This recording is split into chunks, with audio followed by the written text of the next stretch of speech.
రేవంత్ రెడ్డి గారు ప్రతిపక్షంలో ఉన్నప్పుడు సవాల్ చేశారు, కిషన్ రెడ్డి నీకు దమ్ముందా, అమిత్ షా అపాయింట్మెంట్ ఇప్పించు, నా దగ్గర కాళేశ్వరం ప్రాజెక్టుకు సంబంధించినటువంటి అన్ని సాక్ష్యాధారాలు ఉన్నాయి, సిబిఐ దర్యాప్తు చేస్తే నేను నిరూపించకపోతే రాజకీయ సన్యాసం తీసుకుంటా అని ముఖ్యమంత్రి గారు మాట్లాడారు. ఈరోజు మేడిగడ్డ ప్రాజెక్టు పైన ఏమైందని అడుగుతా ఉన్నాను. కళ్ళ ముందు పూర్తి స్థాయిలో అవినీతి కుంభకోణాలు జరిగితే ఇదే కాంగ్రెస్ పార్టీ కేంద్ర ప్రభుత్వాన్ని లేఖ రాసింది, కాళేశ్వరం మీద దర్యాప్తు చేయాలి సిబిఐ అని.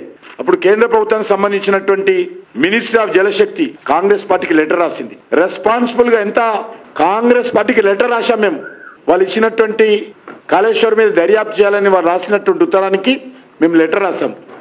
లెటర్లో investigation through CBI for the irregularities in Kaleshwaram irrigation project.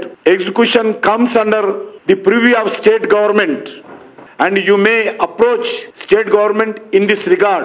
CBI దర్యాప్తు మేము చేయలేము, సిబిఐ దర్యాప్తు రాష్ట్ర ప్రభుత్వ పరిధిలో అంశము కాబట్టి మీరు రాష్ట్ర ప్రభుత్వము అప్రోచ్ చేయండి అని కాంగ్రెస్ పార్టీ ప్రతిపక్షంలో ఉన్నప్పుడు కేంద్ర ప్రభుత్వానికి రాసినటువంటి ఉత్తరానికి ఆ రోజు కేంద్ర ప్రభుత్వము కాంగ్రెస్ పార్టీకి రాసిన ఉత్తరం అఫీషియల్ లెటర్.